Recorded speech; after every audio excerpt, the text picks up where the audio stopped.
তোমার আমার প্রেম। লেখক হ্যাপি রানী। সকালটা আজ একটু অন্যরকম। ভূষেন জানালার পাশের টেবিলটায় বসে পত্রিকা পড়ছে। হ্যাপি রান্নাঘরে ব্যস্ত, তবুও বারবার এক চোখে স্বামীকে দেখে নিচ্ছে। এ যেন চোখে চোখে রাখা ভালোবাসার পাহারা। 4 বছরের সংসার, কিন্তু ভূষেন আর হ্যাপির মাঝে আজও সেই প্রথম প্রেমের লজ্জা, মুগ্ধতা রয়ে গেছে। হ্যাপি মুচকি হেসে বলল, চা হয়ে গেছে, এসে নাও। ভূষেন পত্রিকা নামিয়ে বলল, আজ একটু বেশি সুন্দর লাগছে তোমায়। হ্যাপির গাল লাল হয়ে গেল। সে বলল, তোমারও তো আজ গলায় সেই পুরনো আতরটার গন্ধ। আবার কি কলেজের দিন মনে পড়ছে? ভূষেন উঠে এলেন, হাতে মগ নিয়ে। তুমি ছাড়া তো আর কিছু মনে পড়ে না। হ্যাপি ঠোঁটে একফালি হাসি রেখে পাশের চেয়ারে বসল। ভূষেন ওর হাতটা ধরল। এক ফাঁকে বলল, আজ অফিস থেকে তাড়াতাড়ি ফিরে এসো, একটা সারপ্রাইজ আছে। হ্যাপির চোখে কৌতূহল, কি সারপ্রাইজ? সারপ্রাইজ আগেই বলে দিলে কি আর সারপ্রাইজ থাকে? ভূষেন চোখ টিপে দিল। দুপুরটা কেটে গেল কাজের ভিড়ে। হ্যাপি সংসারের কাজ শেষ করে নিজের পুরনো ডায়েরি খুলে বসল। আজ যেন তার ভেতরে হঠাৎ এক নতুন উন্মাদনা। বিয়ের পর থেকে জীবন একঘেয়ে মনে হলেও ভূষেন সবসময় একটা বিশেষ মুহূর্ত খুঁজে এনে তাকে চমকে দেয়।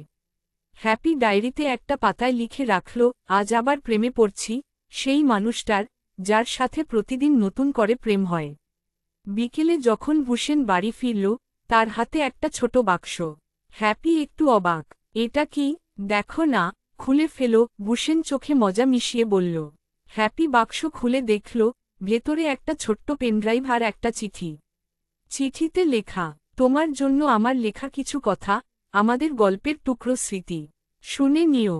হ্যাপি পেনড্রাইভটা ল্যাপটপে লাগিয়ে প্লে করল। ভূষেনের কণ্ঠ শুনতে পেল, হ্যাপি, তুমি আমার জীবনের সবচেয়ে বড় পাওয়া। বিয়ের পর হয়তো আমরা দুজনেই দায়িত্বে ডুবে গেছি, কিন্তু বিশ্বাস করো, প্রতিটা দিন আমি তোমায় নতুন করে ভালোবাসি। মনে পড়ে, প্রথমবার যখন তোমায় বলেছিলাম, তোমাকে ভালোবাসি, তুমি শুধু হেসেছিলে। আজও সেই হাসির মধ্যেই আমার পৃথিবী। আমি চাই, আমাদের গল্প যেন কোনোদিন থেমে না যায়।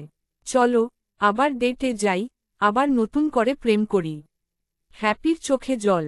সে ধীর পায়ে ভূষেনের কাছে গেল, ওর বুকের ওপর মাথা রাখল। তুমি জানো, এই জন্যই আমি প্রতিদিন তোমার প্রেমে পড়ি। ডেটে যাবে? আজই? ভূষেন হেসে বলল, চলো না, ঠিক করেছি আজ রাতে একটা ছোট্ট ক্যাফেতে যাব। যেমনটা প্রথম দিন গিয়েছিলাম। রাতটা যেন সারা পৃথিবীর সব রং নিয়ে নেমেছে। তারা দুজনে একসাথে একটা ছিমছাম ক্যাফেতে বসে আছে। পাশেই জানালার ওপারে শহরের হালকা বাতাস। তারা কথা বলছে, হাসছে, হাত ধরছে, যেন কলেজের প্রথম প্রেমের দিনগুলো ফিরে এসেছে। ভূষেন বলল, জানো, আমি মাঝে মাঝে ভাবি, আমরা কতটা বদলে গেছি। কিন্তু একটা জিনিস বদলায়নি, তোমার চোখের সেই চাহনি। এখনো যখন চোখে চোখ রাখি, মনে হয় আমি পৃথিবীর সবচেয়ে ভাগ্যবান মানুষ। হ্যাপি বলল, তুমি জানো, আমি রোজ রাতে ঘুমোতে যাওয়ার আগে তোমার মুখটা দেখি। ভয় হয়, যদি কোনোদিন হারিয়ে ফেলি। ভূষেন হ্যাপির হাতে চুমু খেয়ে বলল, তুমি হারাবে না কখনো। কারণ তুমি আমার ভেতরে, প্রতিটি নিঃশ্বাসে। তারা ধীর পায়ে ক্যাফে থেকে বের হয়ে হাঁটছে, একসাথে হাতে হাত রেখে। পাশে পুরনো সেই লেক, যেখানে তাদের প্রথম ডেট হয়েছিল। ভূষেন হঠাৎ থেমে গেল। পকেট থেকে একটা ছোট্ট রিং বের করল। এটা আবার কি? হ্যাপি বিস্মিত। তোমার জন্য নতুন করে প্রপোজ করছি। আবার হবে আমাদের প্রেমের শুরু। ভূষেন হাঁটু গেড়ে বসে বলল। হ্যাপি হেসে কাঁদছে। তুমি পাগল, ভূষেন। আমি রোজ তোমার প্রেমে পড়ি, এই রিং ছাড়া, এই নাটক ছাড়া। তবুও ভালো লাগে। আবার হ্যাঁ বলি, হাজারবার বলি। ভূষেন রিং পরিয়ে দিল হ্যাপির আঙুলে। রাতটা শেষ হওয়ার আগে তারা বাড়ি ফিরল। হ্যাপি গালে হাত রেখে জানালার ধারে বসে বলল, এই রাতটা মনে রাখব সারা জীবন। আজ নতুন করে বুঝলাম, ভালোবাসা মানে কেবল কাছাকাছি থাকা নয়, বরং প্রতিদিন নতুন করে একে অপরকে খুঁজে পাওয়া।